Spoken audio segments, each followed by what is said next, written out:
کیا خوش نصیب ہیں وہ زندگیاں اور وہ گھرانے اور جگہ جہاں اللہ کے فرشتے اکٹھے ہوتے ہیں، قرآن سن رہے ہوتے ہیں. کتنی برکتیں ہوتی ہیں گھروں میں، کتنی برکتیں ہوتی ہیں. ہر آدمی کو رونا ہے، برکت نہیں، نحوست ہے، پتہ نہیں بندش ہے، پتہ نہیں کیا ہو گیا. ہم تو یہ کہا کرتے ہیں کہ کسی کو بندش کرنے کی اب ضرورت ہی نہیں ہے، ہماری بدعمالی ہی کافی ہے بندش کرنے کے لیے، ہونے کے لیے. کسی کو کرنے کی ضرورت نہیں، کسی کو جادو کرنے کی کیا ضرورت ہے. ہم نے خود ہی بہت جادو کر رکھے ہیں. کسی کو اثرات کے لیے کچھ کرنے کی کیا ضرورت ہے. ہم نے بہت اثرات اپنے گھر میں پیدا کر رکھے. جھوٹ وہاں ہے، غیبت وہاں ہے، بدگمانیاں وہاں ہے، گندا لٹریچر ہمارے گھروں میں ہے.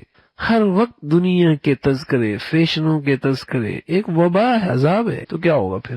تلاوت کا ماحول ہوتا تھا مسلمانوں کے گھروں میں، نیکی کا ماحول ہوتا تھا، خیر کے تذکرے ہوتے تھے، آخرت کی باتیں ہوتی تھی، چھوٹے بڑے بوڑھے اس تذکروں میں مشغول ہوتے تھے. ایک سکون ہوتا تھا، مزہ آتا تھا گھر میں، سکون. تو تلاوت مسلمانوں کے ہاں معمول تھا. یہ اللہ کی طرف سے بڑی نعمت ہے، اللہ نے ہمیں عطا فرما رکھی ہے. سوشل میڈیا پر سب سے قدیم اور سب سے ریلائبل برانڈ درسقرآن.com